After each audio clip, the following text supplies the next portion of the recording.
You seem happy. What's going on? Saturday. That's what's going on. I'm pretty sure today's not Saturday. Live your life like every day was Saturday. Listen, we've got a job coming our way, just like in the good old days. You, me, and beating up some thugs. Interested? I know you are. Tell me, what kind of action have you got coming up? There's this guy, Kafar, from Różyc. The bastard thinks he can mess with the left bank. He and his people seized one of mine, Max. Said he owed them. He got away, but there's still bad blood. I thought I might explain a thing or two to Kafar. So, shall we go there? You have my grimoire. Yes, that's what I like to hear. Come on, let's show Kafar we mean business. I won't have anyone going after my people for some imaginary debts.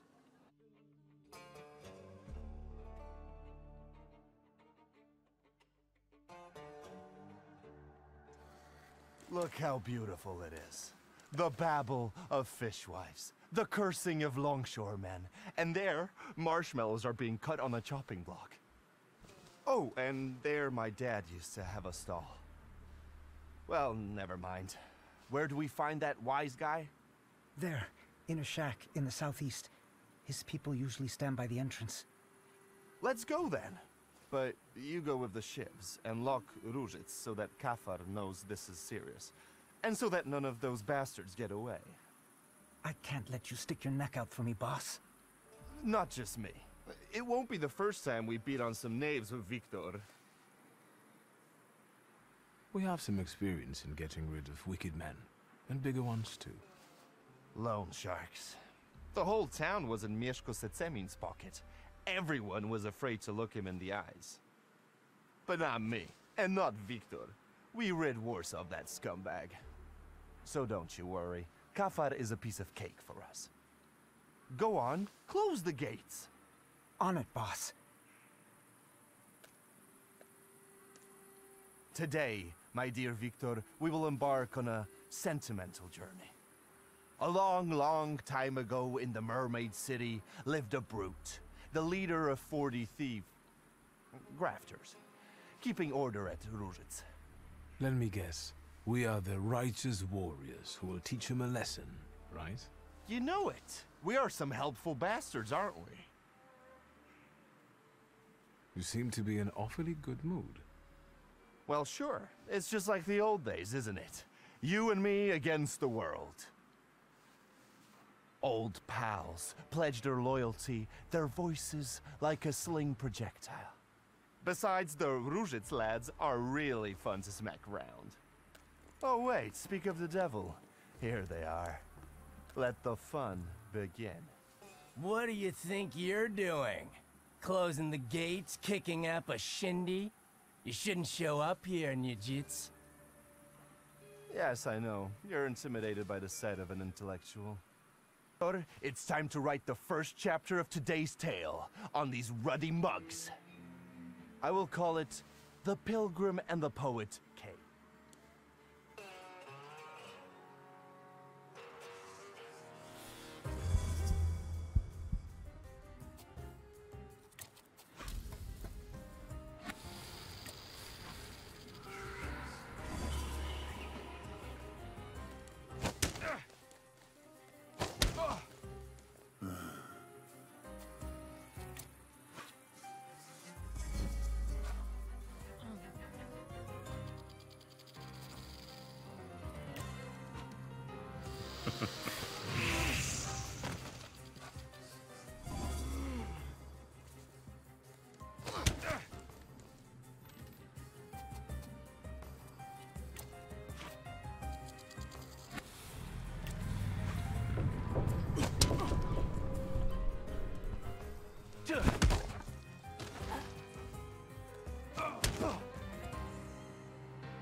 Oh, Victor, that was truly exquisite.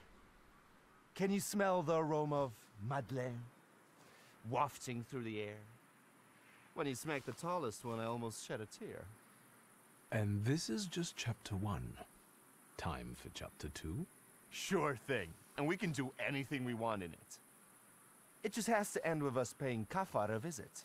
After all, I'm on official business here. This is our time, Victor, and time is like a little partridge, running fast as fuck. We need to take advantage of that.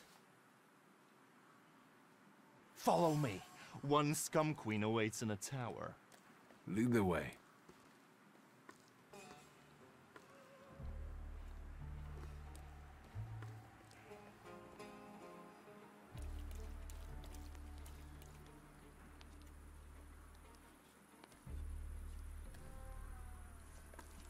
Hold on, scumbags. I'm talking to you. What did we do to deserve that kind of treatment from the authorities? Authorities? What authority? He's just the corrupt copper. You must have a death wish, you lice-ridden mongrel. Lovely. Another one to be made into mincemeat. Let's go, Victor. Although, upon careful consideration, the process won't help much in this case. Oi, let me just... Get out of here, bastards! Abaurycy, do you remember how we used to make fun of the constables to make them chase us? I sure do. Hey, ugly, it's in your pocket and it's gonna muck it. What? Shit a lot. I'm gonna tear you apart. This one lacks a sense of humor. Chapter 2, The Pilgrim and the Poet Saw.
There's something odd nearby. Thaumaturge never fails me. There is...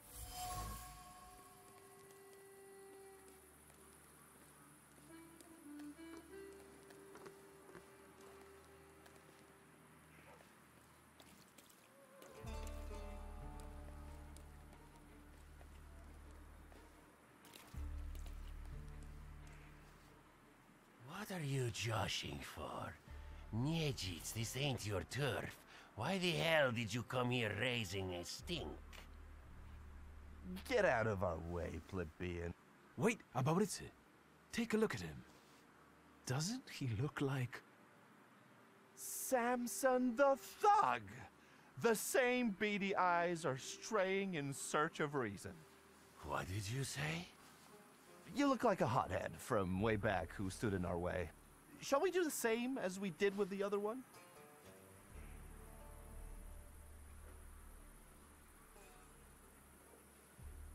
I think I'm out of inspiration. So let me just say that you look like somebody who got dropped on his head as a child at least once. I'll get you for this.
Kafari, you fucker. Niedzic, you snitch. You always drop in unannounced. Did you hear that? A loan shark calls me a snitch? The scumbag. Next time, I'll send you a note. I want you to stay the fuck away from my people, especially Max. And what are you going to do? I've got a reputation here. You'd best shut your trap and bark up a different tree. He's going to get his trap smacked. Let's get him. Listen, maybe this time we can use our heads. As it happens, Kafar has a small intoxicating secret. What do you mean? We're not going to shoot the scumbag? Then our sentimental journey won't be complete, and I will have to rewrite the final chapter. Kafar is afraid that his sugar smuggling will be exposed. He does it behind the manager's back. You've really impressed me now, Victor. Well, magic, bitch. You're not so tough now, are you? And who's going to believe you, fancy boy? Get out of here. So how about we fuck him up? Let me show you one more trick. Chapter 3. You can see yourself in an expensive frock coat, surrounded by stall keepers who show you favor and respect. They stare at you like dogs. How delusive it is. One word about your sugar, and it all bursts like a bubble.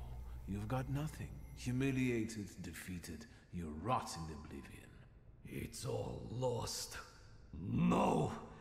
So many years of effort, kissing the manager's ass, squabbling with those bastards from Rozhitz. I can't make it in jail. Unless? All right, Mr. Niedzic.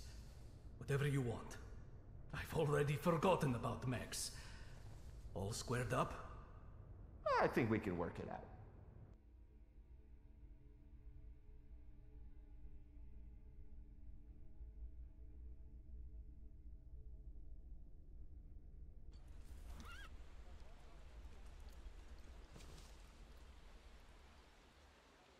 Well, this is what I call a happy ending. We beat up a few thugs, and we taught them a lesson. Well, if that was an evil deed, then the Tsarist government would have arranged war so differently. The loan shark is defeated, and justice prevails eventually. Although I hope we would shoot him. But the magic tricks are fine, too. I wish I had been able to do all that magic stuff 15 years ago. Do you think that if you had charmed Setsemin back then, Satanisław wouldn't have sent you away? I think I wouldn't have had to go then. Maybe no one would have even known anything. But if you hadn't gone, you wouldn't be the Thaumaturge you are now. Damn it, Victor, I wouldn't be myself either. You better tell me why it was my dad who swung for it, not us. Honestly. We came back, Satanisław took you into his office for questioning, and then what?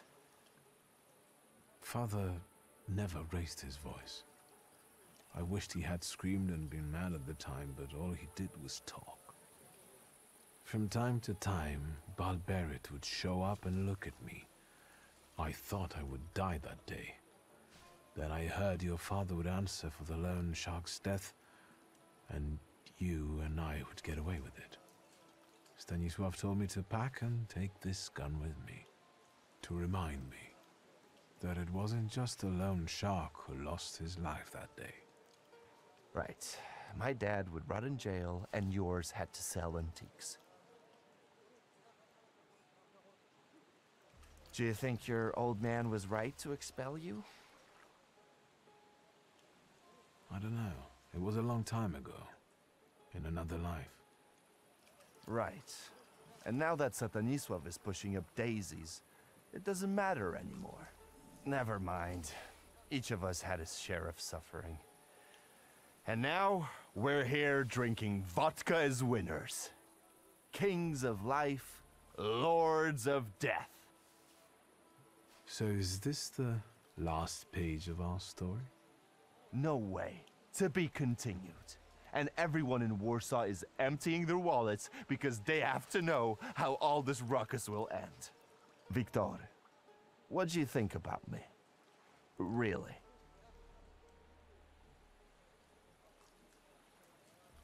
I think you're my friend. What? You still trust me even after I had you kidnapped? Are you an idiot? I'm kidding. I'd follow you into a fire, brother. But don't tell it to my lads or they'll get jealous. But enough talking for now. Let's drink. To friendship, Victor. To being squared up.